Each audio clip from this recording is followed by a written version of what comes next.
Welcome back, everybody, and welcome to the show. If you've never joined and this is your first time, thank you for listening and thank you for watching.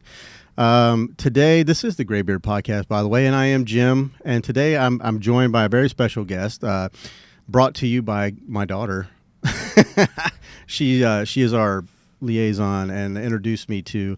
It's Debbie, right? Debbie. Yeah. I've known you and I've talked about you as Dr. Berlin, but I remember we talked on the phone for quite a while, and it's I'm just horrible with names, but it's Miss Debbie Berlin, and she is the author of The Third Estate: Secrets of the Manor, which she just brought me that's a hardback, guys. I'm really excited to talk to Debbie about this book, and without further ado, let's say hello to Debbie, everybody. Well, thank you very much for having me on. Absolutely. Really appreciate it. I'm very excited. Absolutely. We just do our thing, and we try to promote as many people as we can here in Jacksonville, because that's where we're based. So you are, before we get into the book, I kind of told you a little bit about like how I kind of do. It's just a conversation between two people, or three people if he chimes in. You. But I want to get to know a little bit more about your background, if you don't mind. You were military. What branch were you in? I was in the Army. Army. Yeah. Okay. Yeah. Oh, he's an Army guy. What did you do in the Army, if you don't mind me asking? So I went to, when I was in medical school, I grew up pretty poor, and I needed some help, Okay. financially. And a friend of mine joined the Army, and so she told me about the scholarship. So I applied for the scholarship, and I got it, and I was super excited. And then I spent 4 years of active duty in the Army. Wow. Yeah. So I graduated from medical school. Okay. And then I did an internship at Fitzsimmons Army Medical Center Okay. in Aurora, Colorado. Nice. And I was super excited. Colorado. I thought I was going to be there for 5 years because surgery residency is 5 years. Uh-huh. But then they closed the base. Oh, no. Yeah, it was the BRAC, base realignment and closure. And so then I had to go out and be a general medical officer for a couple of years. Okay. So I was at Fort Jackson in Columbia, South Carolina. And so I owed Uncle Sam, so much time. And so I paid him back. And I'm very happy. Thank you very much. Yeah. I always grew up with, you don't get nothing for nothing. Right. And so they helped me out, and I paid him back with a smile. And it was an interesting chapter. You paid in them my back life. in time and your time in the service, or you paid them back? You had to pay them back. No, yeah. So I paid him back with my time that I Okay. owed them. Yeah. But I did it with a smile. I was more than happy to, because Yeah. they helped me out, and I'll help you out. So you were actively Active duty. You were Yeah. you were studying medical while you were in the military. No, so I graduated medical school. Okay. So I got the scholarship when I was in medical school. Okay. And then I owed them some time after medical school. Oh, okay. And so I was a captain in the Army. Wow. And I was a general medical officer, worked in their true medical clinic and in the emergency room Oh, wow. for a couple of years, paying them back as a general medical officer. And then I got out of the Army and I finished my residency. And I've been here in Florida ever since. Sunny Florida. Yeah. I say that as it's gloomy today. So what brought you here to Florida? Just the military traveling you around, or? So my husband's from Buffalo and I'm from Massachusetts. Okay. And we wanted a place where You've been all over the place. Yeah. Where there was no state tax, good weather, and close to a family. And Yeah. so he has some family in Orlando. Oh, nice. And so we landed in Jacksonville. Yeah, you didn't account for the bad traffic here. Well, I did my residency in Philadelphia. So Oh, okay. Is that worse? this traffic's not It's anything. nothing? Nothing. Nothing like that. I think it's less the traffic is bad, and there's just a lot of really bad drivers here, because doesn't have to be that bad. But anyways, so you did your time in the military because they gave you that scholarship, and after that, and you came here to Florida. You're a surgeon, correct? Yes. And- General surgery. General surgery. Okay. This is how much I know about the medical field. Like, I mean, both of my kids are in the medical field, at some capacity. And I know them both, and they're both fantastic. Oh, thank you. Thank you. I'd like to say I had a little bit to do with that. Gabby, if you're watching. No, but, they're great, but that's about the extent of what, and their mother's in the medical field. I don't know if you probably know her as well. But I was like, maybe I don't know if she specialized in something, but obviously. So, what is general surgery? What is just whatever happens, like in the ER? No, well, so we're very broad in what we do. Mm-hmm. Most common, I think, is like gallbladder problems, hernias, colon cancer, breast Oh, wow. cancer, skin problems, things like that. We have a very broad range of what we You can do anything. I don't know about that. You could work on just about any problem in the body, right? You feel pretty confident with that, or Well, I mean, I don't deliver babies. Okay, yeah, I don't do that. I know how to do it, but I'm not qualified. Well, God bless people like you and everybody else in the medical field. We were just talking about shout outs. I'm going to give a shout out to everybody in the medical field because there's people like me. I can't even see blood. Like I just can't even do it. So I'm just happy that there's people out there with you put your duty before your own self. When I was doing training, one of the doctors who was teaching us how to do it, his thing was always remember it's not your blood. Yeah. That's a thing, but like needles don't bother me anymore, but like the blood, I can't even see my own blood, like I almost pass out. I'm kind of a baby that way. It's not for everybody. No, like, when my youngest was being born, they were like handing me the thing to cut the cord and I was like, I was going out. It wasn't happening. So I was like, nope, you do it. You're the professional. I need you to do it. So you've had quite a lengthy career in all the things that you've done. So about the book, when did you get the idea that you felt like I'm going to write a book? Well, I've always wanted to write a book. It's always been on my bucket list of things to do. And so when my kids were in high school, well, back that up. So when I was doing my residency, I missed some stuff, but they were super small. So I promised myself that when they got older, I would try not to miss anything. Right. And so I would carve out time to go to their volleyball games or their soccer tournaments, football games, track meets, and so that part of my life was a lot about them. And then when they went on to college and then graduated and started to have their own life, then I started to decide, well, what do I want to do? Right. Now I have this section of time now, so how do I want to fill it? But I've always wanted to write a book. I have a minor in writing from college, and the idea's been floating around my head for a long time. And so I just started with, what? I want to write a book. So I sat down and I just wrote some ideas down. Then Right. I realized that I'm a little out of practice because it was a long time since I actually wrote something, fiction-wise. Other than a text? Exactly. So then I found this thing called the Great Courses. They don't pay me. I don't get anything from them. Okay. But I just found them online, and they were fabulous. What do they do? And so I started to take writing courses Okay. from them Yeah. and online.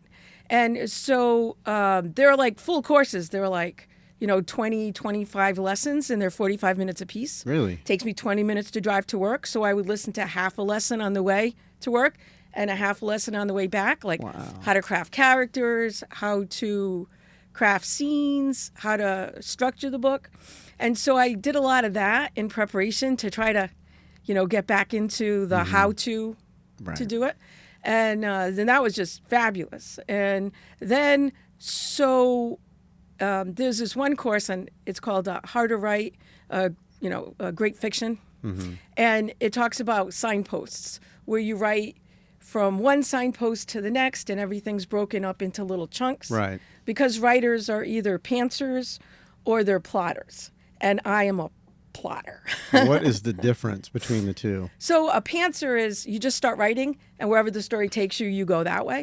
And a plotter is you plot out everything in the Okay. beginning, and then you just write from one signpost to the next. I got you. And then you never get writer's block because So- you always know where you're going. You feel more organized that way, Yeah, and you right? fill in the blanks in between. But that doesn't mean that when you get to a point, you can't go backwards and change something. Right. Or add something. Or even change direction, which Or I take did a this couple of section and times. move it around over here. Because Yeah. it wasn't working, or you needed there was a plot hole that you needed to fill. And so that was very helpful to me because I actually wrote this book in 2 hours.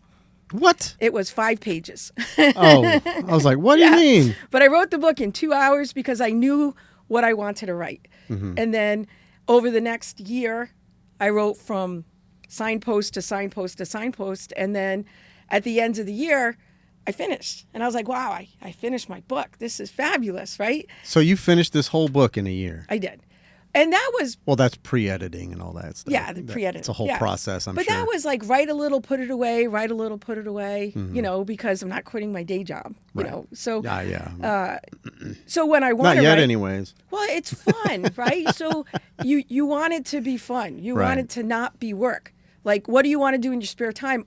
I want to write. Yeah. I mean, this You is what know? I do in my spare time. Right, exactly. Because it's fun, right? You enjoy it. It's not do. like you're, oh my God, I have to write tonight. Right. You know, it's like, oh my God, I get to write tonight. Uh-huh. You know, and so that's kind of the attitude you need Yeah. so that it doesn't become work. Right. You know, and so I wrote a little, I put it away, I wrote a little, I put it away. And the more I wrote, the less I put it away. Right. You know, and then I finally got to the point where I'm like, I finished. And I thought, oh, I'm done. No, you're not done. No. Because then the editing comes. Right. You know, and so I had some software, you know, that I bought and I edited it myself. And I thought, oh, I'm doing great. Right. And I got my final product. And then I found this online place called Readsy. Okay. And they have people there that you can hire, you know, for anything, you know, copy editing, Oh, okay. developmental editing, marketing, things like that. And Kind so, of like Fiverr, but for like authors. so I tried some other places, smattering around. I tried different developmental editors, and they were all very helpful. They all helped with a piece of it, but it wasn't until I finally got to the last person where it really kind of came together. And so along this journey, you know, of developmental editing, you know, then the story got better. I mean, Right. it just got better and better and better. And I started a couple of years ago, like 2 or 3 years ago, I started sending it out for reviews and doing some book awards. And then, you know, the reviews weren't very good, and the book awards, like, never won them. But what I did was I asked for feedback. Right. And so I knew that it wasn't even published yet, and it wasn't even close to being published yet. Right. So I took those reviews of what they said I did right and what I didn't do right, and I really appreciated it because And these they- these are readers that were these are like review services. Okay. You know, that you give them money and they review your I book. gotcha. And they tell you what you did right and what you didn't do right. And when they keep telling you the same thing, you're like, well, okay. I maybe need to should- I need to look at that again. yeah, maybe I should address that. And so even the book awards that I didn't win were so helpful in their feedback because it really complemented the reviews in the beginning to change the book in the sense of tightening it and speeding it up and not slowing things down. Right. And it was super helpful. And then finally I got to the point where, you know, I'm like, you know, I'm done. This is it. I'm going to pull it across the finish line. And, you know, this is the best I can do for this book. So that was kind of And fun. you felt like you were at a stopping point. I imagine there's a lot of people that would send their stuff to those, like you did, to those award places, and if they get a lot of that negativity back, or not negativity, but like, you know, constructive feedback, they don't know how to. A lot of people don't know how to handle that and might just give up. Did you ever feel like down on yourself about Well, no, it? because this is something I want to do. Right. So I want to be. I'm always a person where I want to be better. You need the Every day I feedback. wake up in the morning and I want to be better, whether it's at work or this or whatever I'm Right. doing. You know, so that's just the kind of person that I am. Right.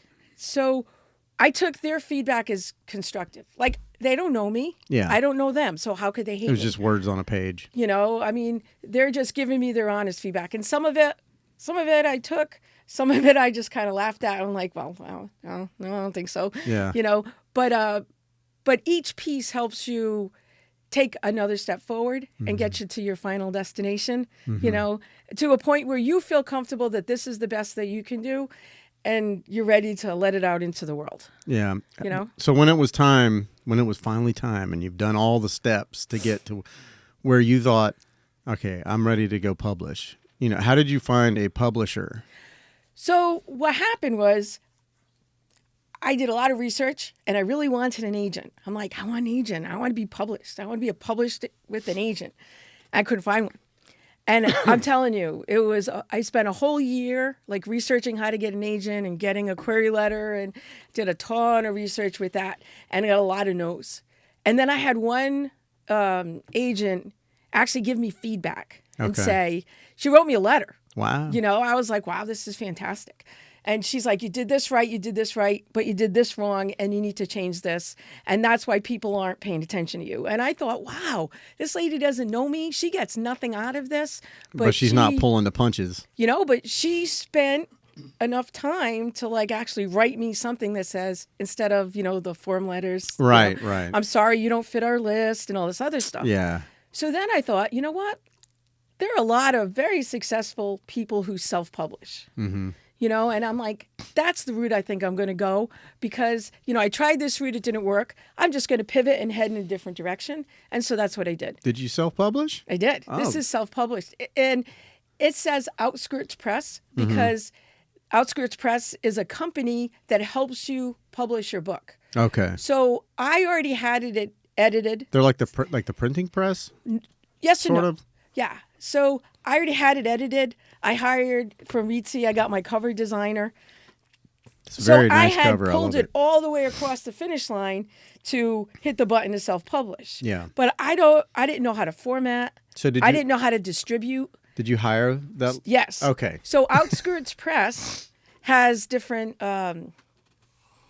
packages, you know, Yeah. and I didn't need, you know, all of this because I did it all myself. Right. All I needed them to do was format my book and distribute it. Right. And so you pay them a set fee, and then that's what they do. And they go. Yeah. So you're self-published, and with a little bit of help from people who format it and distribute it.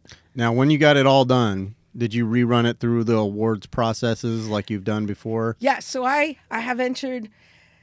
Once I got to this phase, I entered a bunch of awards. And last year was so much more successful than the year before. I saw you have quite a few. Yeah. So I'm pretty excited about that. That's so they great. consider awards like you make the long list, the short list, the finalist, or you win. And I have wide range of that. Yeah. One some, long list, short list, you know, honorable mention, things Right. like that. But And I guess category probably matters as well, like the genre of book. What would you say this genre is? It's like it's like espionage, like well, I've had a lot of interesting things on that because when I was querying, you know, talking to the agents, they're like, it doesn't. One of their problems was it doesn't really fit into a genre because it has a lot of different elements to it. So it has some mystery, has some suspense, it has some thriller. suspense thriller. Yeah, some people say it could be young adult, other people say it could be adult. Right. You know, so it didn't really fit nicely into a section. Right. And so I think that's more of an appeal Okay. than a problem. Yeah. You know, because this mystery elements and this suspense elements and this thriller elements and, you know, it could be a young adult, but adults could enjoy it too. Sure. Yeah. It was interesting when I started reading the book, I felt like I was it almost like and you know, I guess this is what books are supposed to do, folks. It sparked your imagination, and I don't read a lot of books, unless they're like self-help books and stuff like that. I do a lot of that, but fictions, you know, I don't really read a lot of that. But it kind of like made me feel like it was like movie like it was it felt like I could see the intro of a movie. You know, like very descriptive, like the guy, you know, going through his day trying to get to where he's got to be, and all like, you know. And at one moment, I was like, I read shoulder length brown hair that he had. I was like, I got shoulder length brown hair. Maybe you know, I could do one of those Fabio moments for the cover. No, that's not going to happen. You're funny that you say that because when I was talking about this book to my friends and my colleagues, something I would say to them, Fabio is never going to grace the cover Right. of my books. That's funny. Because it's not that kind of book. Yeah. So it's funny that you say that. No, yeah, but I liked the flow of it, of everything, and how it, you know, it doesn't leave, like, you know, like you get the feeling that you're there, you know, which again, I'm supposed the whole I'm not idea, a big right? reader, but I feel like that's a sign of a good writer. Right, you want to kind of jump into it and Right. feel like you're right along there with these characters, seeing what they're seeing, doing Right. what they're doing, and feeling or smelling or touching what they're doing. Yes. And so that was part of the writing process was that. And it's funny because some of the edits were you have to pare that back. Really. Yeah, a lot of people were like, no, too much, you know?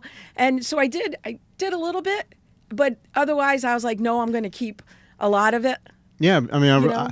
I get what they're saying. Like there could be a point, and I mean, I'm assuming with some writers there might be a point where they might. It's just like, okay, we get it. He's in a warehouse, or, or whatever, But like, I feel like if that's your writing style, that's how you envision your words on the page, and you're self-publishing. Do it how you want to do it. Right. Well, it's your book, right? Right. And you do it so that you think that this is the best ending or the best possible product that you can make, and then you start the next one. Right. But yeah, so a lot of people have told me that. A lot of people have liked it. A handful of people haven't. If you if you look at some of the reviews, some people are like, oh, it slows it down. It does, but I think it adds more than it subtracts. Maybe they just need to be better readers. Because because I know I'm a slow reader. That's I've always been, and I don't know if I'll ever. I usually do audiobooks. That's my favorite. I was so happy. I was so psyched when audiobooks came out. There was one I read. I lent it to him. It's Graham Hancock. I don't know if you know who that is. He's like he's a journalist, but he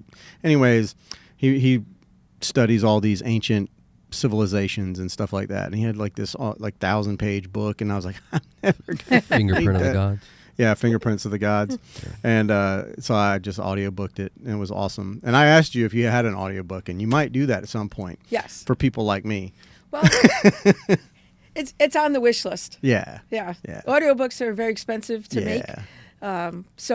But I think, eventually I'll get there. I Yeah. hope. Yeah. I mean, possibly. Maybe you'll decide to do it on your third or fourth book. Yeah. How many more books do you think you're going to do? Well, it's just something I want to do till I die. Okay.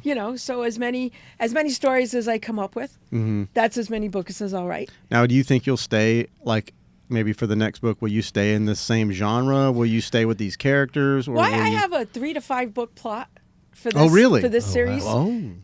And Spoiler alert. You heard it here first. We scooped it. And the problem I've already outlined my second book. Okay. And I'm having a little bit of problem figuring where the second book stops and the third book starts. Oh, okay. Because I'm writing and I'm like, I'm You're writing. having so much fun. I'm writing down my thoughts, and I have the story going, and it's going, and it's going, and then I'm like looking back and like, well, how long do I want the second book to be? Well, do I want it to be the same length? Do I yeah. want it to be more? So in my mind, I have to sit down and have a discussion with myself. Know where the cutoff point is. About where the second book ends. I'm going to give and you a the third little book tip. Starts. I'll give you a hint or a tip. Maybe this will help. Maybe it won't. I don't know if you watch a lot of Netflix, or just any old show. You pick any show, but the new thing is they will leave you right at the pinnacle moment, right when it's just like, and then hey, we'll be back with the next episode in 3 months or whatever. I'm like.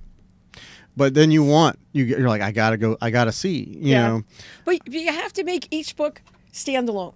So even if you didn't take out the first book or the third book, you can pick up the second book and read the story it by itself from beginning to end, and it's a good story, and it starts and it has a middle and it finishes. I got you. But feel then you. at the end, you have to leave them wanting more. Right. And so that's what I tried to do with this book. That's why I say you gotta leave them. We haven't got the end yet, so I want to spoil it for you. Yeah, you got to leave them the cliffhanger. But but no, I get that. It should be, and I kind of feel the same way about like this. I want anybody who's they could just pick an episode and watch and be like, oh, that's kind of cool. Obviously most of our views are just here in Jacksonville, but like for you, I hope that all your people that are buying your book are buying them all over the world. Well, it's funny you say that. So I entered a contest in Australia. Okay. And I didn't realize it was in Australia till I got to paying at the end because you pay a contest fee. And I was Yeah. like, well, that's not dollars. What do they? What do they use? I don't remember off the top of my The head. pound? I don't think The it's pound? a Is it pound. Is it pound? the British pound? No, I What don't- do they use? I'm not Kangaroo? really sure, but it wasn't dollars. It's like 14 roos. Sorry, any Australians. I apologize. And anyway, so then that's when I realized the contest was in Australia. It's like, oh, sure, why not? That's dope. Yeah, and so I won, Really? and they have like they give you like a 5-star review, and then they get entered into the big contest, which is ongoing. So I don't know about that one, but then they made me the book of the month. Nice. Yeah, so that was super cool. That is cool. So I'm thinking maybe I need to So start maybe there's some- advertising in Australia. Maybe I really should apologize because there might be some people watching here from Australia. It's the and I- AUD, Australian AUD. Yeah. It's 67 cents per one There you go. per one Australian dollar is 67 Interesting. cents. Well, now that thank you for educating Sorry. us. No, that's what wondering. he's good for that. Like if So there's that was anything you kinda want to neat. look up, he'll look it Yeah. up for you. And you see, he's got your website up there. I'm going to display it on the screen. Okay, There good. you go. Yeah, you can So yeah, I accept made the my cookies. website. Nice. So it's a work in progress. Yeah. Yeah, so I designed it, and it needs a little updating. But, Okay. I think it's a good No, it first looks start. good. It does it and Yeah. it does with the work. Hit accept on that, Pat. Get that out of here. So I'm doing a lot of this myself. It's Yeah. learn as you go. Yeah. Very steep learning curve. Like how do you make a website? I don't know. So I learned how to make a website, and I made a website. Yeah. It might not be the greatest website, I but ha- it's it's the beginning. I had. Have you heard of Square? I'm not affiliated with them at all, and this is not an ad, but like I used to talk. Disclaimer. Well, I used to talk about them a lot because I was trying to get them to be. I was trying to get my affiliation with them, and see if they would sponsor me a little bit. But Squarespace, I had my website on there, and it had everything was perfect. But I mean, it was a little pricey for me, at the time. So I let it go, and now I've just got like a Google page. Oh, You can, Google has like websites you can build on there for almost free. It's like $6 Yeah. a month or something.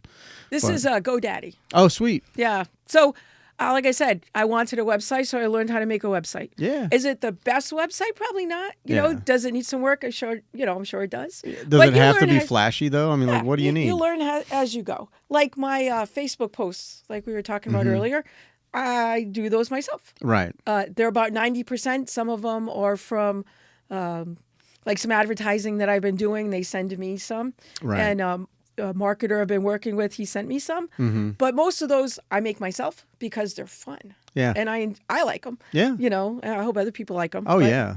I And- really enjoy like posting on Facebook with those because I enjoy making them. Yeah.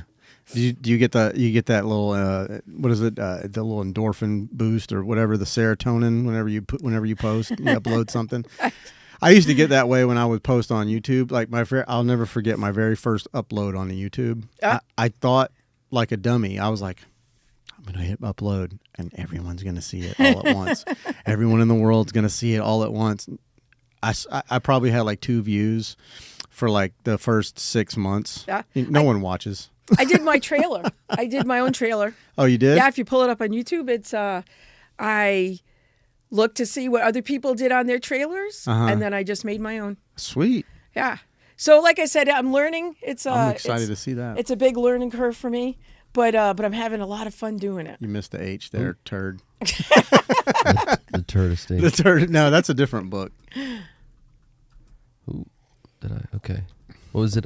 Secrets. Secrets of the Manor. Yep. What?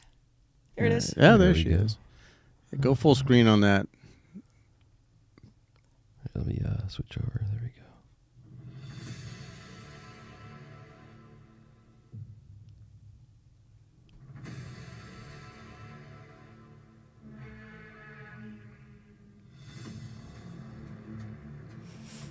Nice.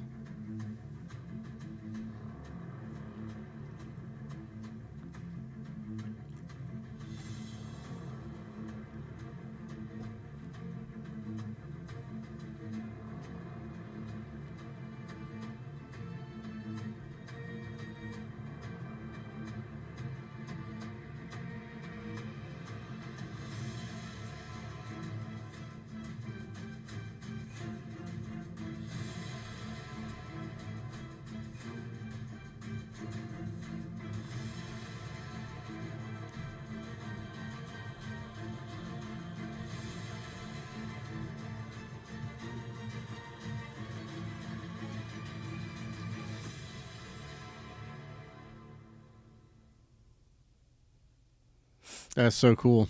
Nice. So that was all your that was like stock footage and stuff like that. Yeah, that was.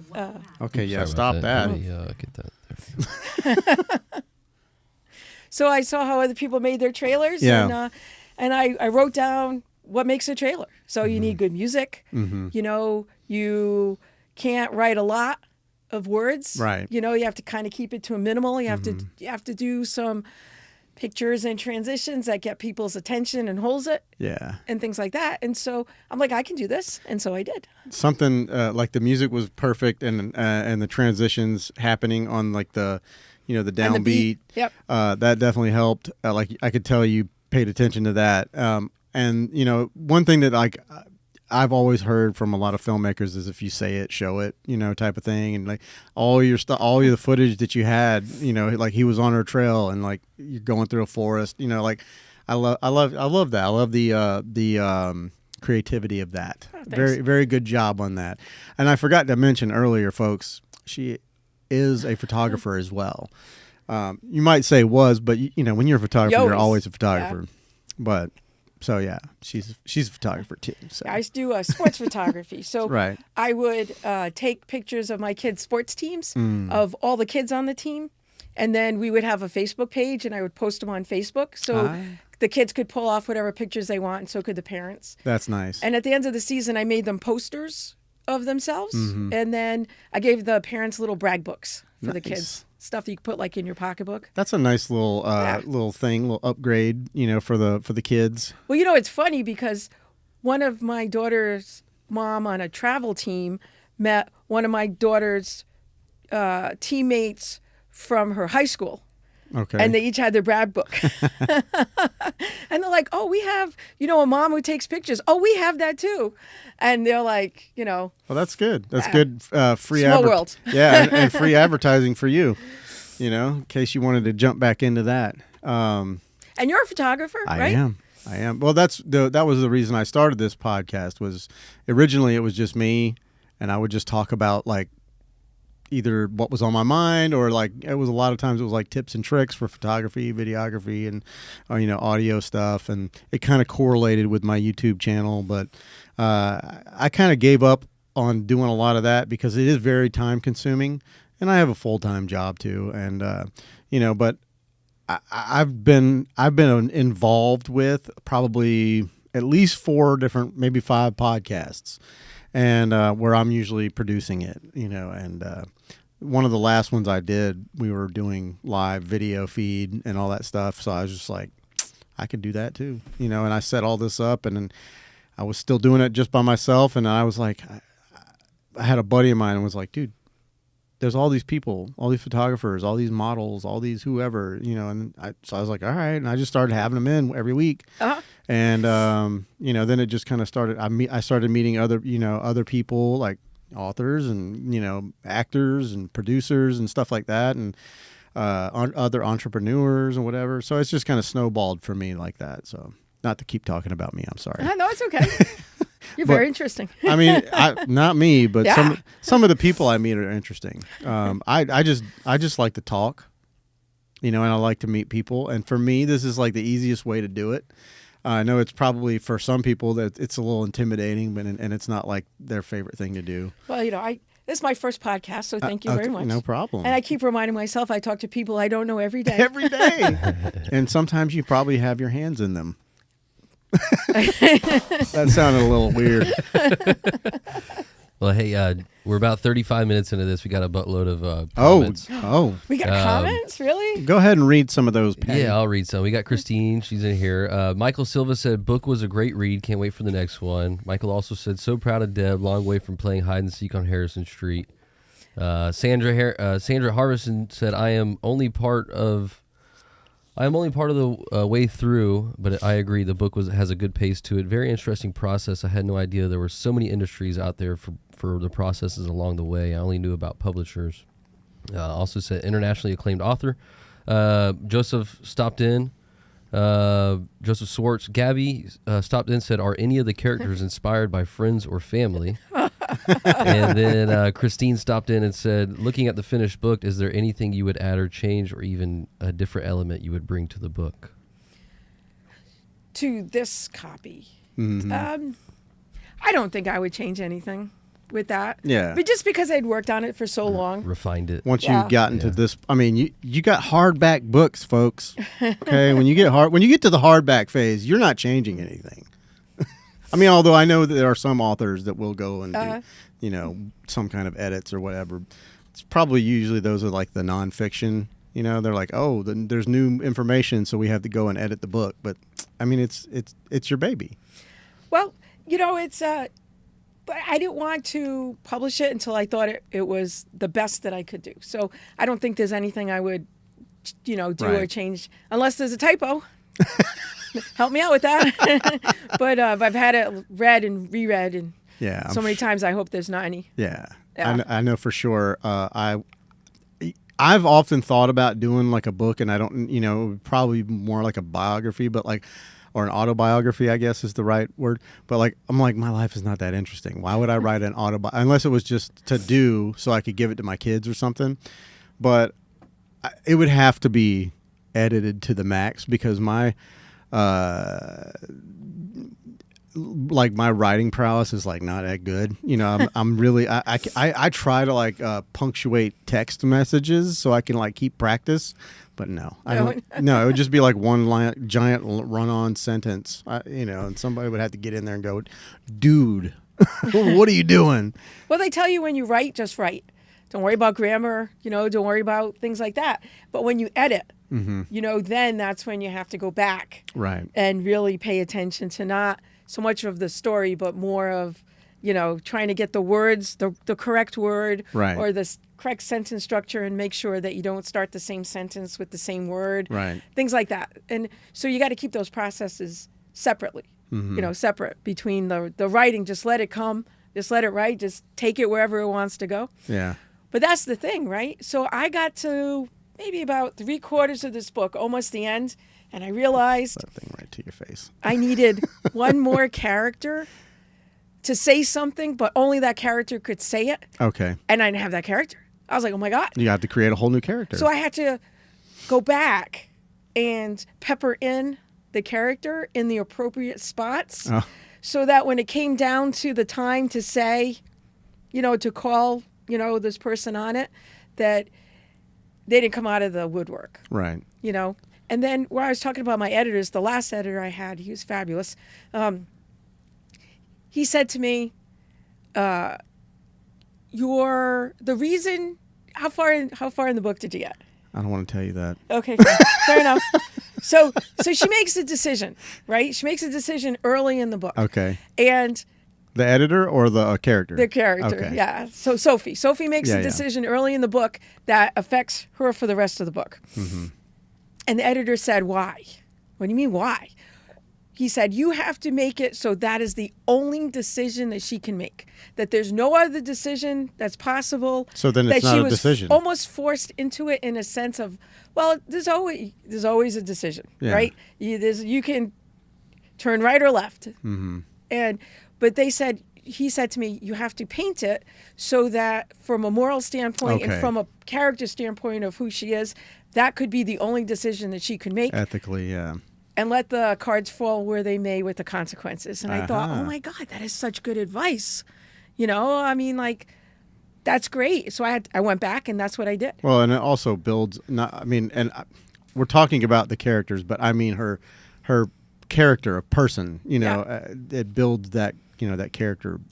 And then at the end, when it comes down to, she has to save herself. Like the cavalry can't come over, you know, and help her out. People can help her. Yeah. But at the end, it has to be her Right. that does it. And so, but it has to be realistic because she's not, you know, I mean, she's not telling you who she's going to fight. Or Yeah, if yeah. there's gonna Don't give be any spoilers. conflict We or don't anything. want any spoilers. But at the end, it had to be, what is she good at and how can she save herself Right. from what she's the best at? And does she save herself? You'll never know until you read the book. It's hard talking about it without wanting to. I know give you away want to. I know. spoilers. I know. And know? that was like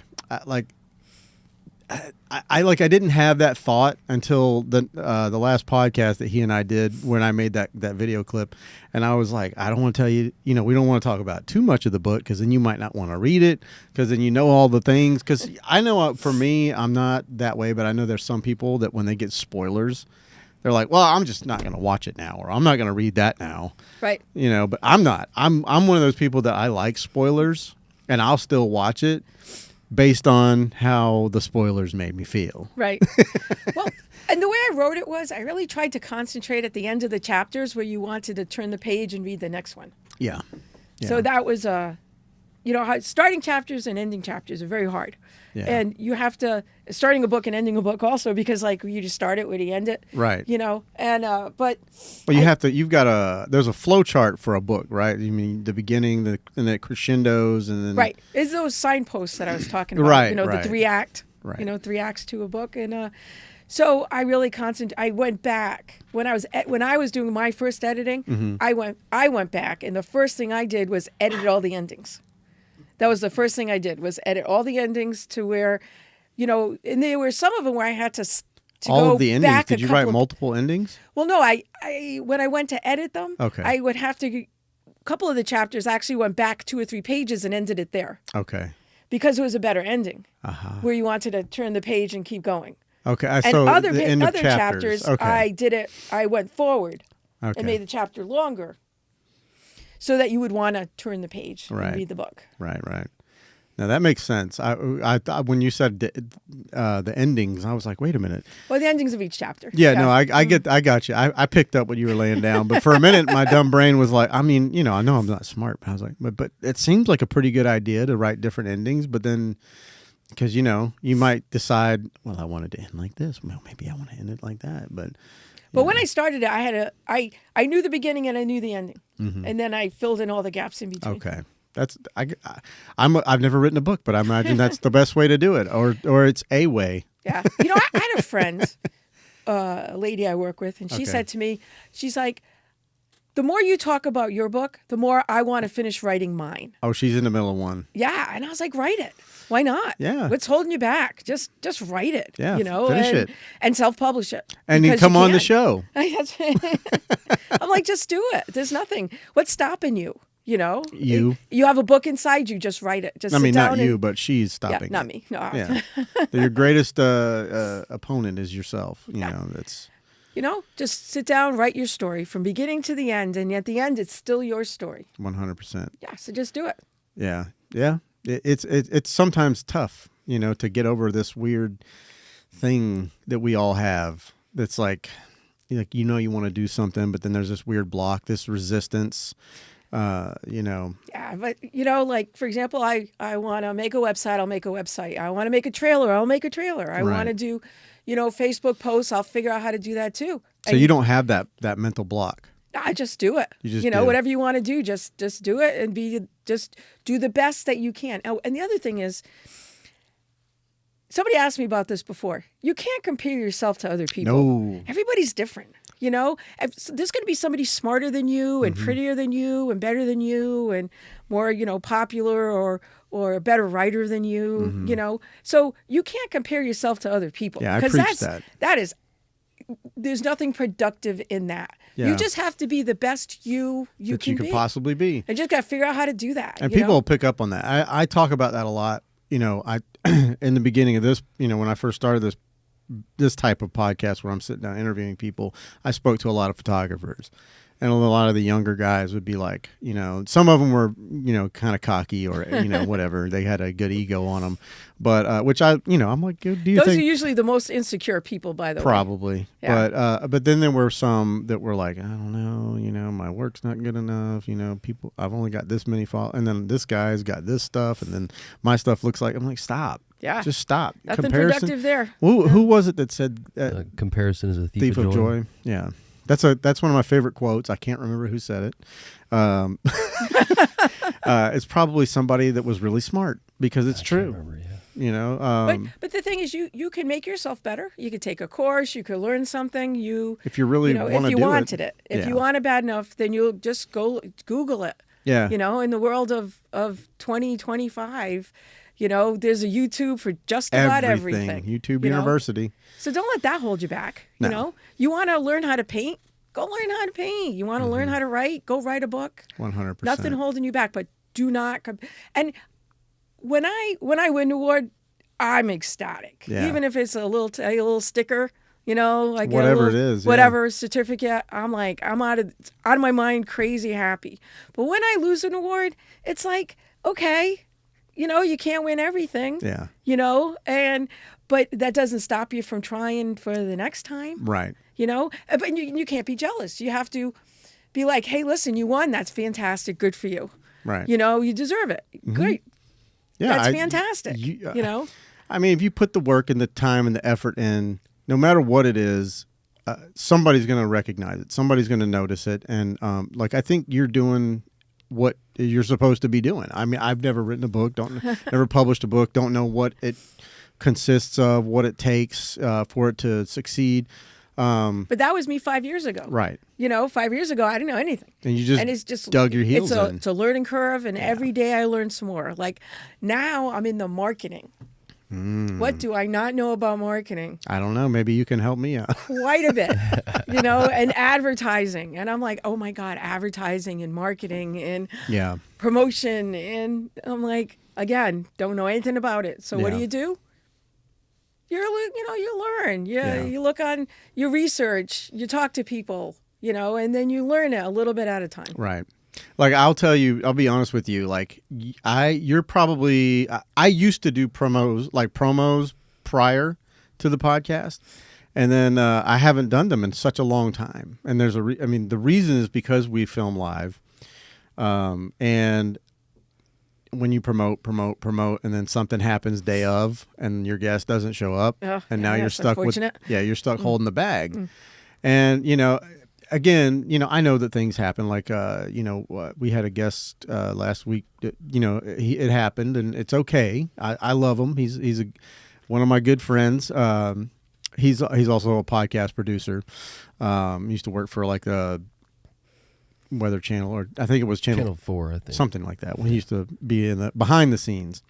But at any rate, yeah, I don't hold it against people because I know things happen. But it's just it gets, when it comes down to that moment, you're like, oh, you know, like I promised my people that this person was going to be. So I just like, I'm not doing that anymore. So you were like the first person that I've actually promoted ahead of time. Usually we'll do the podcast day of, whoever shows up. And then after that, I'll cut clips from the episode. And, you know, I'll just let you know, I'll put, But I had a lot of fun doing that. Yeah. Making those on Facebook. Yeah. I had a great time. Heck yeah. Yeah. Well, super fun. And if you want, I don't know how good you are with editing video, but because this program we use to stream out live, it also records, so it's recording this at the same time, and I'll put it in a Dropbox and send it to you, and you can have the whole episode. You can cut it up however you want. That sounds like fun. Yeah, when I was doing photography for the sports teams, at the end of the year, I would do a slideshow. Nice. And put it to music. So Movie Maker and I are very close friends. Yeah, you know what's funny is I used to use all the Adobe products, you know, Premiere Pro. I still use Lightroom. You know, Photoshop I don't play with, just because there's too many buttons. I don't like it. But now I just use CapCut. It's a video editor, and it has everything, all the transitions and this and that. You can do everything, and it's way cheaper. It's like $9 a month as opposed to, like, you know, I think Premiere Pro was like almost $40 a month. I was like, nah, I'll go with the cheaper. I'm such a cheapskate, you know, but anyways, that's just my whole thing. So yeah, I'll send you that. So that'd be great. Thanks. Yeah, and you can totally just Yeah. you can chop it up however you want, you know. I kid with my family because I like taking pictures, but I don't like being in them, you know?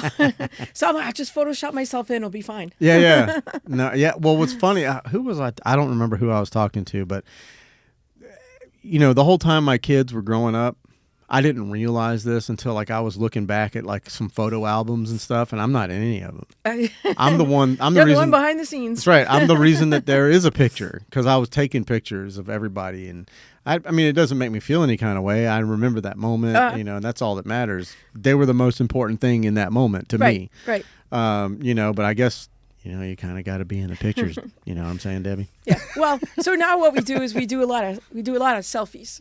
They're more fun than having like formal people, asking people to take pictures of you. Right. So when we do family vacations and stuff, it's You like get selfie. one of these. Because it's more fun. There's more you in a selfie. Right. Than trying to be on your best behavior taking that picture Right. that somebody else has taken of you. Plus, if you hand your camera to some stranger, they might just run off with it. Well, there's that too. Not having that. Not doing that. But we will grab a if you don't mind. Sure, yeah, that'd be great. Before we leave today, which we got some time. I don't know what time is it. What time do you have? Any time you have to be gone? Okay, so we're only in an hour. I'm not working today. Yeah, me neither. So we're only in an hour, but like usually at the end, I like to try to grab a photo of the two of us. Yeah, that'd be great. Thanks. Or the three of us. That'd be Or nice the too. three of us. Yeah, for sure we can do that. I've got a auto function on my camera there. So, how did you come up with the characters? How did you develop your characters? Well, it's funny. I got a mug for Christmas. It says, something along the lines of "Be nice to me, or you'll end up in my book." But that's not how we do it. Okay. If you do people watching, you'll see a lot of interesting things. Like you're at the airport, or you're in the mall, or not to be creepy. You start at all, making up stories in your mind about them, like but people catch your attention. Yeah. For whatever reason, and those people stick with you. Like certain characteristics of those people or how they act or what they actually say. yeah, And then I jot them down like mental notes, of these people and think, that would make a good character. Or that's definitely something that this character would say or wouldn't say. right. And so that's kind of how I come up with it. I just kind of, and it'll hit you at any time. Like you could be at an airport waiting to go on a flight and somebody catches your eye. And you're I think thinking, that's probably the best place. There's so many people and so many. interesting person, Yeah. or a bus stop, train station, or Your supermarket. local Walmart. Walmart. Yeah, you don't want to write about I any don't of want to those talk people. about Walmart. No shade, Walmart. but No, I'm no, just love saying, Walmart. Don't get me wrong. Walmart Warriors, I love you. I do. I don't know shop about there the all lawyers, the time. but But anyway, so that's how I kind of come up with them. Right. I don't really like the people in my life. They don't really influence them a lot. But I do take a little bit from this person, a little bit from this person, and mold it into a different character. So okay, but how did you come to this genre itself? Like, because you could have written anything. You could have written about. You could have written a ghost story. You could have wrote a love story. Well, this one. Well, okay. So, you ever watch a movie? I and do. You know, and you know Watch the a lot of movies. and you know the next line, or you know what's Okay. going to happen next. Yeah. Or something happens, and you're like, "Well, that was lazy writing," And so that's kind of me. My Welcome brain to is Deadpool. always working. Like my Yeah. brain's working 100 miles an hour, 24/7. And so when I'm watching TV or watching a movie, watching a play, I can a lot of times come up with what they're going to say Like or what they're going to predict it, do, yeah. Afterwards. And then I think, well, what would have made it better? What would have made it different? What would have made it more interesting to watch or to see? And that's always kind of what's churning in the back of my head. And so that's why this one, I could see it from the beginning to the end. So you just knew. Yeah. But then you asked me earlier, if I'm just going to stay on this book or if I'm going to do something else. So one night, I went to bed like I normally did. And the next morning I woke up and I had a story in my head. And so the dog wants to go out. I'm like, dog's going to have to wait, And I just sat down and I took a piece of paper and I just wrote the story from the beginning to the end. And it's like a science fiction. Oh, nice. Yeah, not in the sense of science fiction, but it's like not a ghost story, but it's something completely different from this, from the beginning to it's the a end. departure from the third estate. Yes, and so when I need a break from this series, I'm going to write that one. Nice. But I've already written it because Okay, that right. one took me 20 minutes to write because I woke up with it in my head. Yeah. And I knew if I didn't sit down and write it from the beginning to the end, it would be gone by noon. Well, that's how Stephen King used to write his books. He would of course, his were nightmares.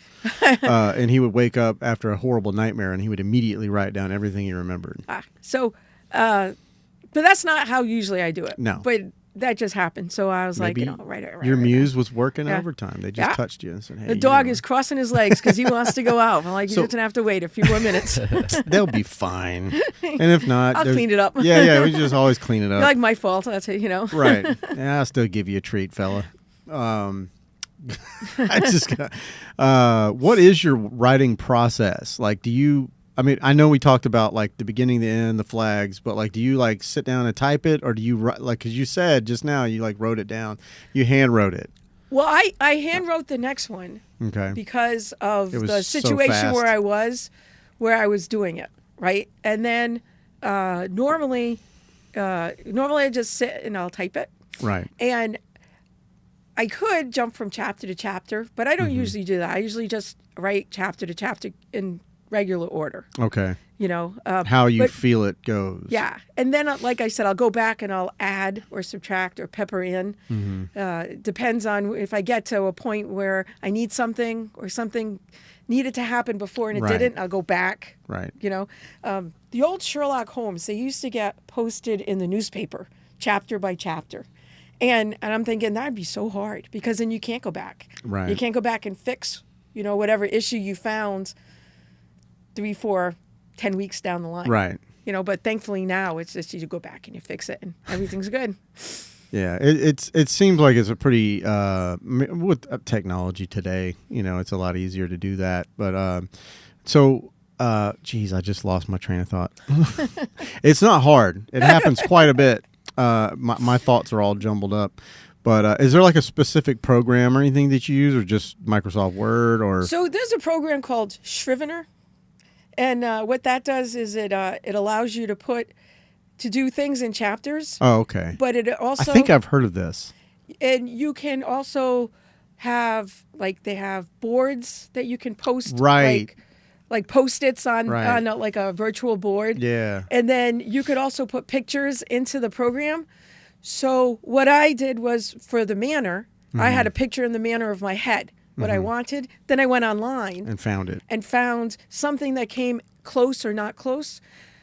And I found something that came close to the building, and I found something that came close to the grounds, and I found something that came close to, other things. And then I would pull those pictures and then just combine them into that. That's cool. And that Scrivener has an area for all that to happen where you can just work within the program and everything you need is there. Like you could have these little Post-its to remind yourself Right. that It's someone's blue-eyed and brown-haired. It's like working on a bulletin board, but Or on your somebody's computer. left-handed, or somebody has a scar. Right. So that when it comes to be like, oh, was the scar on the right cheek or the left cheek? You just go to the Post-it Did she note. hurt her right knee or her left knee? But I gotta tell you, so I got to the end of the book. Okay. Right. So a year. I've Yeah. been doing this for a year. And I got to the end of the book where it's the great reveal. Why was the smoke a certain color? Why was the smell a certain color? I didn't know. Really? I had no idea. I was So like, you had to make something up? no, I was like, there's a reason for this because I did a great amount of research Uh-huh. when I was doing it, like a huge amount of research of why things are why they are. Right. Right. So I had to go back and re-research everything that I did, which is easy because my computer helped me out. By Yeah. when I Google it, it pulls up, what you've seen. And I'm like, oh yeah, that's right. That's why the smoke was whatever and the smell was fishy and the way. Oh, that's right. That's why I wrote it that way. Oh wow, I did a great job with that. Look at that. Because I stuck to the plan. So it kind of taught me that in my second book. Write down the clues so that when Right. I go for the great reveal, they're right there for me in Right. case I forget again. But That makes sense. No, I've heard about that program from, I think it was a comedian. They were talking about that's how they write jokes. oh yeah, Yeah. it's a good program. Yeah, I'm gonna Yeah, I have like to it check a it lot. out. Not to keep talking about that program, but I'm just curious about the whole process that you went through in writing the book. Like I said, I often think about doing some sort of book, but not, I'm not. You should do it. No. Yes. I think yes. I think this is how I would do it if I actually wanted to do it. I would hire somebody to come and just dictate it or something, or like someone that knew how the elements that they needed for the autobiography, and just ask me questions and let me answer them, and then they could just take everything I said. Yeah. They have ghostwriters. Yeah. Basically, like just have somebody interview me from beginning to end of my life, and then, I have a friend. She's. I work with her. She's super interesting. She's traveled everywhere. And I keep telling her she needs to write a book about her travels and what she learned from her travels and life lessons and stuff. People love that. Yeah. I was like, you need to do it. Because there are certain people in the world that may never travel, but they always wanted to. Right. Maybe it's financial reasons. Maybe they're scared, whatever the reason. Well, she used to travel a lot, and then she had kids. And so now she doesn't do it. And I'm like, think about when your kids are... Oh, they're going to want to know. They're going to read a book about mom that look at all these fantastic things that mom did that they would never know. My mom's so cool. Exactly. Yeah. I mean, I don't know. I know my mom worked a lot, but we didn't really I didn't know what she was doing in her personal time, but I mean, she had kids at an early age. So, but at any rate, yeah, no, that would be very, very cool. But I think my you reasoning, should do it. Just do my it. reasoning is that I'm just lazy.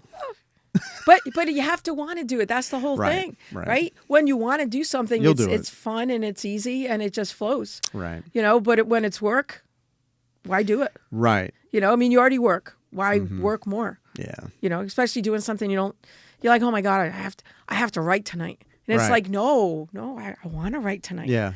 Oh, I have to tell the story. And then you're like, no, I want to tell the story. See, for me, I would rather just do a video. It's just easier for me to sit down in front of a camera and talk than to sit down and write. Yeah. And maybe that would be how I wrote it. I'd just sit down and do like a video recording of myself and then let somebody just make sense of it. I don't care. Just timestamp it or something. I thought he was looking at you. No, he won't do that for me. Of course he would. He does too much already. He's I'm really proud of this young man. I'm really happy that he's in my life. In my grandson's life, and it's all that. He's a good dude. Not to gush. No, I love you too, man. Yeah. It's it was dumb luck. I needed help, with this because it was really hard for me to do all of that and sit and talk. Well, sure, yeah, it's a lot of work. Yeah, I had before I brought that desk out here. I had all that up here on this thing, and I was trying to do it all myself, and it was very distracting to the people that would come sit. But he hooked me up and he helped me out, and he's been here every week. That we've done a podcast, so just about. He's only missed a couple, but that's all right. Well, I thank you for your time and your talent. Oh, of course, he wasn't going to miss today. No, like I said, we way. were all excited that you were coming. And it doesn't take much to get us excited. When someone, they're going to bless us with their talent and time and your time. I understand completely that your time is very limited and your time off is very limited, and for you to spend your time off here with us is a huge thing. Well, and this we is super appreciate fun. it. I've really been looking forward to it. Like I said, it's my first one. Are you having a good time? Hope I'm doing okay. Yeah, we're just having a conversation. You're doing fine. Like, it's always funny when people are like, am I doing okay? I'm like, did you forget how to talk? Like, you know how to speak, right? I mean, it's just, Yeah, somebody said to me, you know all the answers? Right. You know more than I know, for sure. It's just my job to just ask questions and shut the hell up. Well, you definitely have a following because you had 26 people in here earlier. Yeah, that's probably. I mean, it doesn't sound like a lot, but to me, for us, that's for live. That's huge. Yeah, it's pretty good. Yeah, we don't usually get a lot more on the back end than on the front end. Than during the live. People, we got a lot of people that are casual viewers. They'll come in and watch afterwards. Yeah. Well, Mike Silva grew up right next to him, and been a part of our lives ever since. So it's really nice that that people from your childhood are still with you through the whole time, and it's just good people. That's hard too. Are fantastic. Yeah, to it's have hard in to your have. life, and I'm grateful for him and his sister and his family, and and everybody. So that just shows, like if you pick the right people, they're there forever. Well, and they say that when you start doing good for yourself, and you're trying to get you're getting your life in order, and you're doing the things for you that you want to do, then all the right people will just gravitate to you. Well, like you said, yeah, you surround yourself with good people, and Yeah. only good things can happen. 100%. Yeah. Yeah, that's a tough endeavor because you don't always know. Yeah. Not right away. You're like, hey, are they good people, or are they, it could be a piece of shit. I don't really know. But sorry, I didn't mean to curse. Normally we don't. It's we're unedited here. We're in zero censorship Yeah, every now and then I'll throw a in there. as a joke, but yeah. So okay. You've got he mentioned a bit of information that I'm sure you know. I had no clue, but he said something about what? Tell me. Oh, what the meaning of the term "the third estate" means? So, And did that have any? well, somebody asked me, like, how did you actually come up with the idea? And the edited version of that is that you wonder if the people that you elect are actually running the country. Mm-hmm. Are they running the state, or they're running a business, or are they really in charge? Or is it somebody whispering in their ear, or somebody behind them, or somebody has Working them something like a on puppet. them, or something along those lines? It's like It's Weekend at is that Bernie's. really the person? Yeah. Or is there something else going on? And that's kind of where I got the third estate from, Mm-hmm. because in the French Revolution, there was the first and the second estates. Mm-hmm. They were the clergy and the noblemen, and they ran things. But then French Revolution came, and the third estate were supposed to be like the people, Right. the people behind, the average everyday people who wanted to cut out the middleman. And so the idea was that these average everyday people weren't actually average everyday people, but people who whispered in people's ears, or put people in places where they could affect change, Right. or do what they wanted to do, or get what their agenda over. Some people refer to it as the deep state. Deep state. Yeah. But I think of it more as the third estate, where these are average everyday people, where you meet them on the street, but they could be super important behind the scenes, and you would just never know. Yeah. Don't get Alex Jones started Disclaimer, over here. I don't know anything about your secret organization. This is all just fiction. Please don't suicide me. Yeah. Right. Well, no, the Clintons aren't in there anymore, so you're all right. They'll definitely do some shit. Yeah, You'll be but- dead before you find out anyway. So. Yeah, I'm sure there are secret organizations out there. I'm Oh, sure there's there tons. are. And how much, power do they wield or don't wield? Right. You'll never know, because they're secret, and they'll always stay that way. But It's a bit creepy. I try not to think about it, but you sometimes can't help it. it's a conspiracy theory until it's conspiracy fact. Right. Go. Right. Yeah. Yeah, that's true. But anyway, that's it. It's just Are you a big conspiracy theorist? we have these discussions all the time in our family. Yeah. And that's one of our favorite sayings. Is that right? Yeah, it's conspiracy theory until it's conspiracy fact. Yeah. There's been a few of those proven in the last couple of last year. So But A majority of them, in my opinion. But anyway, there's always something that you don't know. There's a piece that you don't know, and you don't know if you're being influenced by that piece or not. Right. Like, for example, these characters, they make decisions based on certain pieces of the puzzle. right. So if there's 10 facts and you only know 3 of them, and but they're true, then you're gonna have one opinion about what things are. Right. But if you knew the 3 other facts or the other 5 facts, Might sway your opinion. you would be completely wrong. And so I'm sure you've met people where they have their facts, and their facts are facts. It's true. And they go off telling you, this is the way it is. But if they had all the facts, they would realize that they were completely wrong. Right. And so there's a lot of that in this book. Yeah, where people only know a little bit of the facts, and Right. they, instead of knowing the whole picture, they go off on their crusade or in their direction 100 miles an hour, only on the facts that they know, instead of all the facts. And Right. you don't really get all the facts till the last chapter. And you only know what you know, and you don't know what you don't know. That's somebody. I don't know. I had one of my old managers told me that, and I was like, that sounds really basic, dude.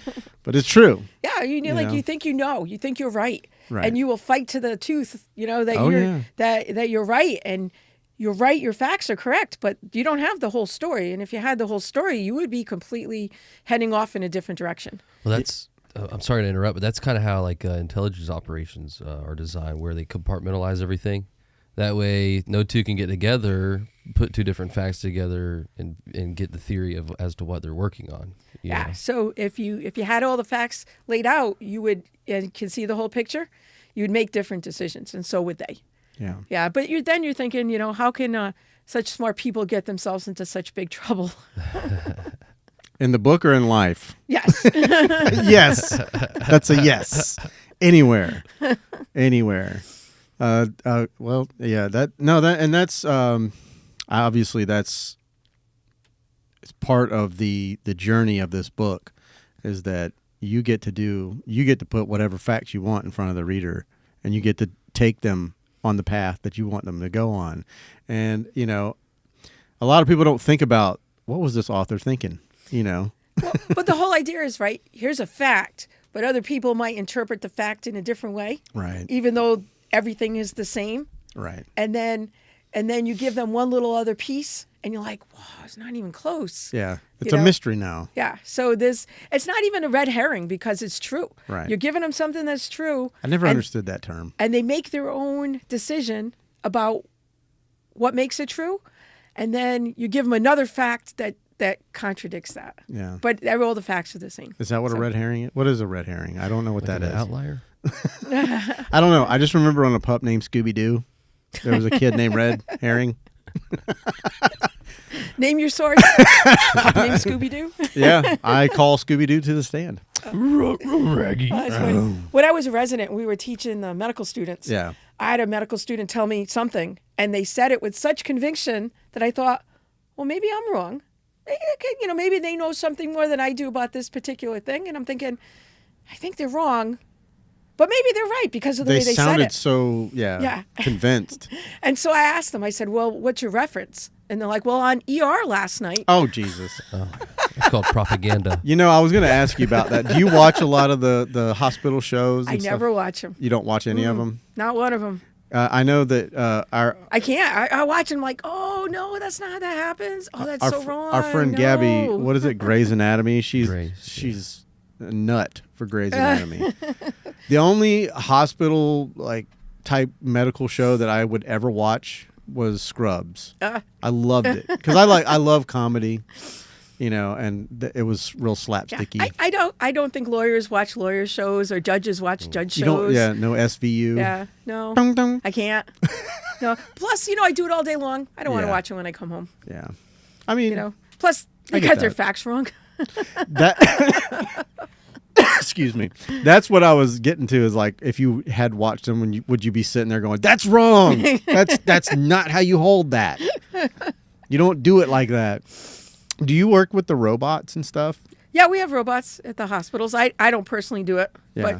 but my other colleagues do. Right. I asked that question so I could lead you into your favorite question. Oh yeah. Do you think? Let Let me preface that question. Because you have to set it up for each different guest because everybody has a different profession, so you have to gear it. Yeah, because AI. So we're talking about AI, the topic of the conversation, and how its application, in the medical field could save lives. And I mean, just with surgery alone, but not only surgery, but such as Neuralink and all these other different things that are coming out, where people are guessing that humans are going to be part bionic in the 30 or 40 years from now, and all this crazy technology that's coming out. What is your opinion of all this? Do you think it's a natural thing that? Well, that even with the humans- robots, there's a person there controlling the robot. Correct. Do you think there's there's ever a there's- period where it could get to where we're letting AI do the work? Well, the robot originally was designed for the military, Oh, where the surgeon didn't have to be on the battlefield, where the surgeon could be safely somewhere else. that's an interesting thought. Yeah, but what's the first thing that happens in a battlefield? You lose communication. Right. Yeah. So the surgeon loses communication with the robot, and Not good. whoever the PA or the techs who are with the patient, Mm-hmm. they're cut off. Right. So that didn't really work out all that well. But it translated well, to the civilian population. But I think there's nothing like people, because I don't think a robot could hold the 80-year-old's hand and tell them they have cancer, Right. or talk to the family about how their loved one is just not going to make it because I'm not God, Yeah.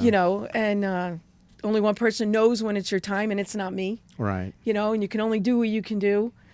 You know, and things like that. So I don't think a robot will ever replace the personal connection, and I hope it never does. Yeah, me too. I agree. Yeah. I hope it never does as well. But like, I just feel like we're on this journey, this path.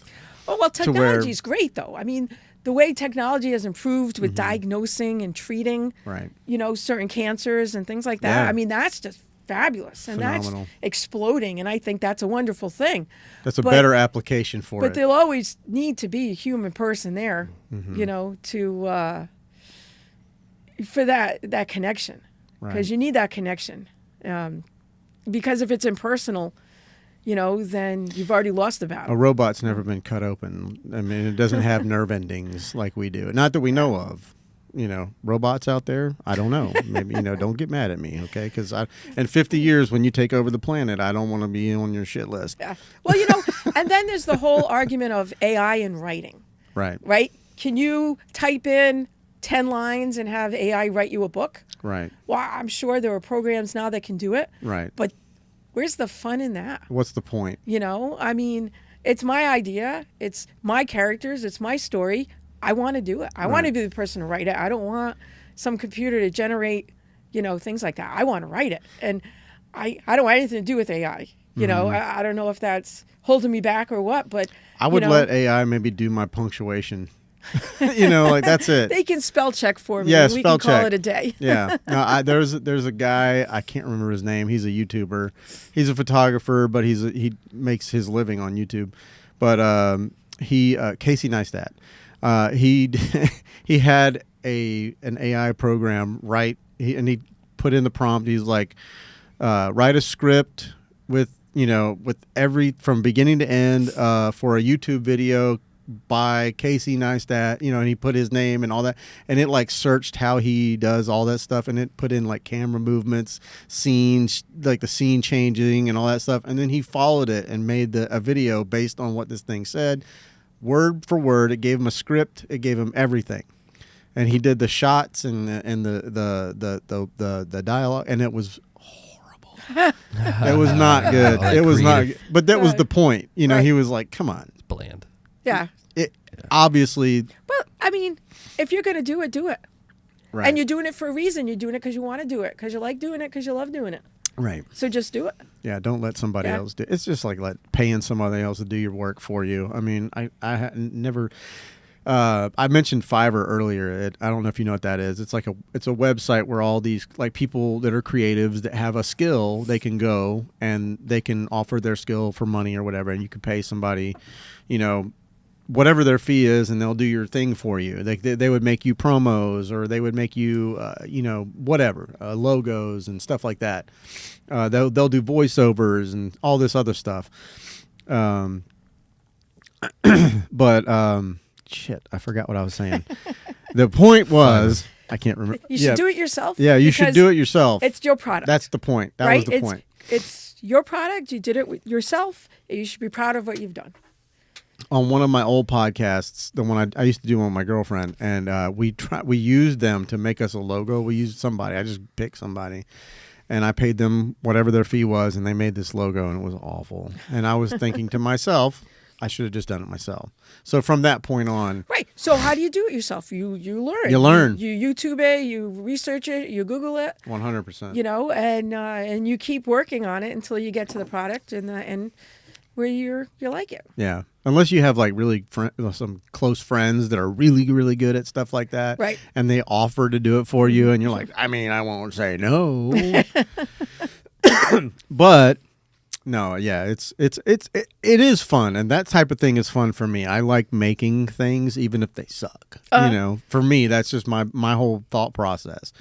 Every Sunday, I was getting in here and I would do like a little video, and I called it Coffee with Jim, and it would be like 2 minutes long, and I would just talk about random whatever was on my mind. It was literally like I'd wake up in the morning without having anything, or like really waking up, and I would just sit down in front of my camera and just talk, and then I would go back and edit it and upload it, and it was done. But it's fun for me.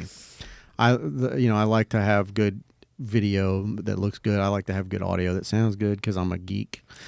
Like all this stuff interests me. If I could do this for the rest of my life, that's what I would do. But if you ever need assistance with any types of things, if you want to do a video or you want to do anything, I will be more than happy to help Oh, you. thanks. And I know I mentioned to you that I would, if you wanted me to read your book for you, like on tape, I'll do it. For sure. It might take me forever, but I'll read it and then just cut it all together, but I could even have Alana do like the female voices. Her and I have both talked about being like doing like signing up. There's a website you could sign up and you like get for like voiceovers and stuff like that, like voice acting, I guess is But so we thought about getting into that. I've got all the stuff for it. You know. Sounds like fun. It is. I think it would be. So if you're interested, whatever. But I think is there anything else that you'd like to mention about the book or anything that you want to talk about? Well, I just want to thank you guys again for having me. I really appreciate it. Hey, this has been super fun. I just realized we failed to mention about the book giveaway. We did forget to mention that. Yes. We forgot we should have said that in the beginning. Yeah. When we had all those people in there.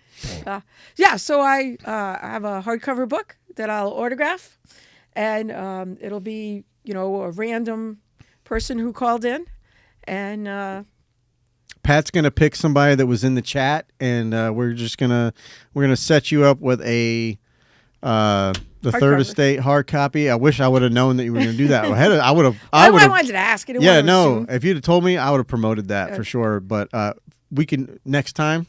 Next time. Yeah, we can do it again. I mean, hell, you could come in and talk. We can talk about anytime, anything you want, anytime you want.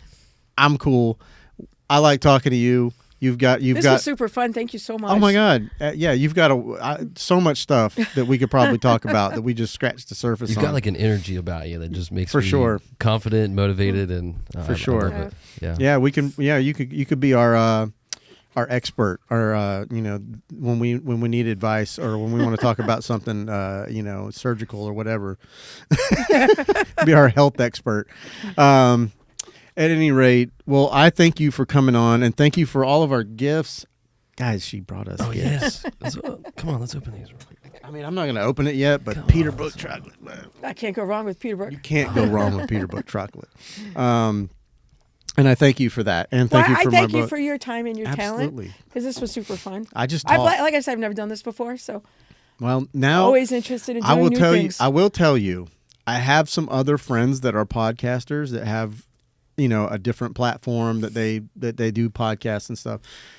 They've got different viewers than I've got, but they might reach out to you. Oh, so be looking BOLO for that. So I mean, like one may lead to another, and I think that honestly, this podcasts are the best way to go. Well, it's always fun meeting new people and doing things. Right. Step a little bit outside of your comfort level. Yeah.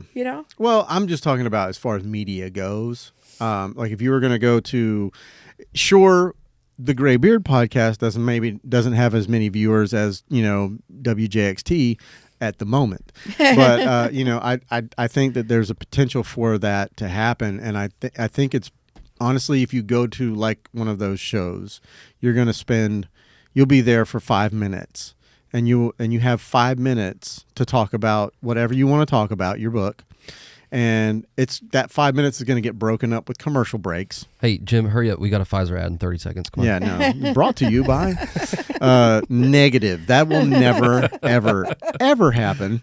But at least here we had the time to go through and talk and really, and I got a chance to kind of pick your brain about things, and it doesn't feel rushed. I feel like that's why I like podcasts, because I've done a 4-hour podcast with a buddy of mine, and that was a little exhausting, but it was fun because we were just cutting up. Right. We weren't talking about anything. We were just bullshitting.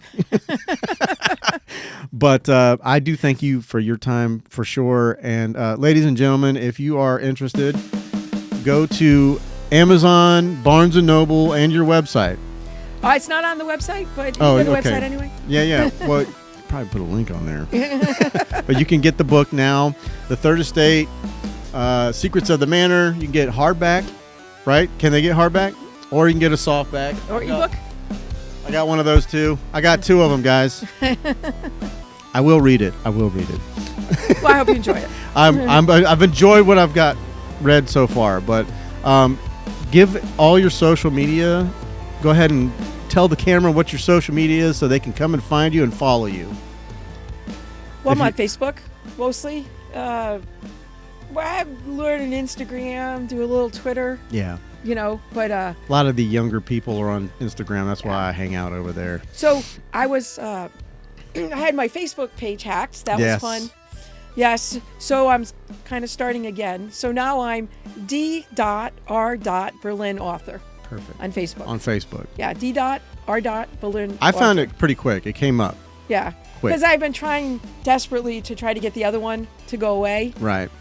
But I've learned a lot about being hacked and Yeah. how to protect yourself. Prevent that from social happening. media wise. Yeah. So that was a hard lesson to learn, but learn in the beginning. Yep. You've only been doing this. The book published at the end of December, so it's only been a couple of months. Well, I wish you all the best luck, and I think you're going to do great. Oh, thanks so much. And I'm looking forward to the next book. And the next time, maybe we come in. Well, we don't have to wait on a book. You can come in anytime you want. Thanks so But much. yes, for sure, the next time you're promoting a new book, you come right back in, and we'll sit down and talk about it again. Thank you Thank very you much. so much, Debbie. Thank you. And Patty. Yeah, thank you. Thank you so much. And ladies and gentlemen, thank you Thank you. for joining, and we will see you next week. Bye. Bye-bye.